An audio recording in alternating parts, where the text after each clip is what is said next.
come after millions of people were left without power during a deadly winter freeze last week. State lawmakers are set to begin hearings over the outages in the coming days. It comes as a Texas electricity provider is facing a $1 billion class action lawsuit that alleges the company price gouged customers. According to the Dallas Morning News, the suit was first brought by a Houston area woman who says power retailer Griddy charged her $9,300 the week of the storm. Normally, she says, her monthly bill is around $250. More than a quarter of Texas residents buy electricity on a variable rate plan, which means prices are determined based on the demand. Now, it caused many who were able to keep their power through part of the storm to be hit with big bills after an already difficult week. For more, I want to bring in Gromer Jeffers. He is a political writer for the Dallas Morning News. Hi there, Gromer. So I want to start with how the power grid works in Texas, because by design it is different than the rest of the country. In fact, one federal judge called the setup an electric Alamo. So can you explain how it functions? Yeah, it's separate from the national grid, and that's by design. Many folks say is to get away from federal regulations, but there are basically several grids in the country: the eastern grid, the western grid, and then you have Texas. And what's interesting is to the west, El Paso is on the eastern United States grid. Texas is totally separate, though they do make provisions to get power when needed from Mexico and some other places. But for the most part, it's a separate, independent grid, wholly in the state of Texas. It does not cross state lines. Okay, it's buffering here. So let me just... Okay. All right, y'all. So there's a woman in Texas, and she was outraged by a bill that she received. And her bill, as you heard, is normally $200 to $250 a month for her electric bill. And she got hit during the power outage with a $9,000 bill. Now, the people that got hit with these bills, it really wasn't everybody. There are some people that get bills that are flat rate. So it's the same amount every single month, where... What was this breakthrough that caused David to not only stop his muscle loss, but actually reverse it? Believe it or not, it's protein. Yes, protein. But David didn't get his... You had some people that they were on automatic pay. They said those were the ones that got it. Oh, man. They just hit them with everything. They were charging for emails. Every single email they sent to customers, they were charging the customers for it. I mean, they just went overboard.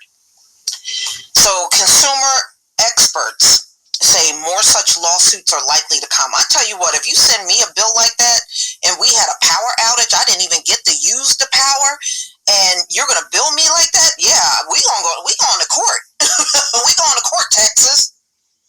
So, but Texas deregulated electricity market, and you see they are going it alone.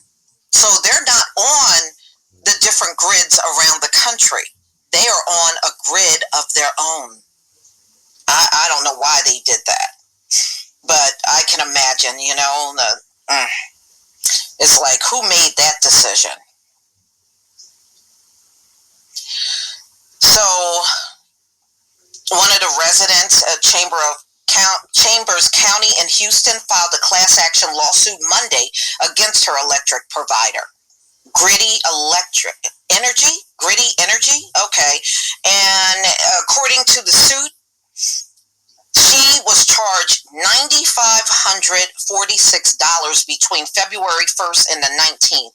I think if I left my lights on from February 1st to the 19th around the clock, I don't think the bill would come out to $9,500.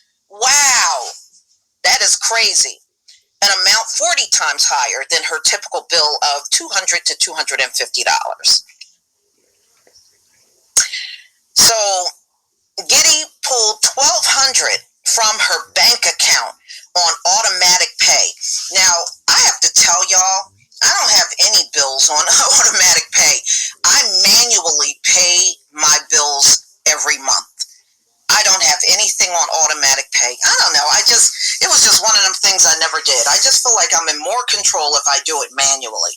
So since she was on automatic pay, they automatically pulled $1,200 from her bank account. And they're telling her she still owes $8,000 for her power. It was intermittent, according to the complaint. So she and other class action members of the suit are seeking $1 billion in monetary relief.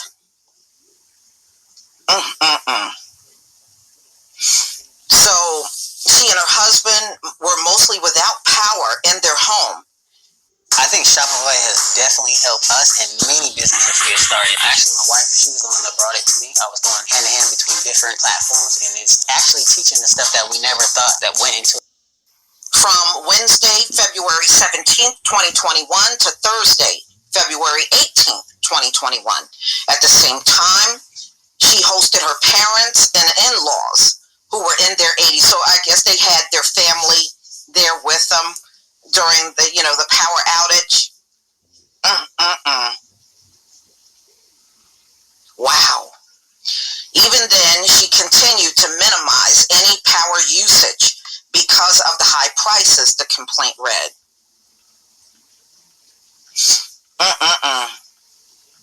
It says her bills run afoul of Texas consumer protection laws, and that thousands of electricity users are likely affected.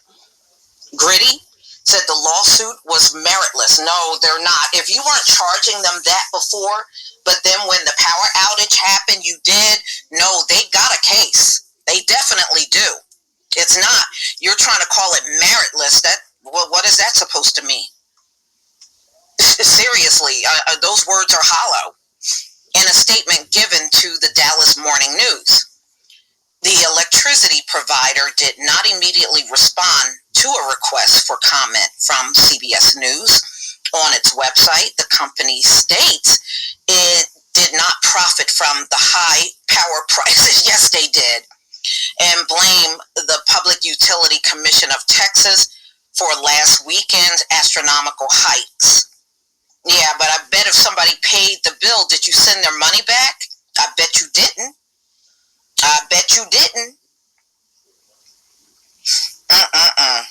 What a shame. What a mess going on down in Texas.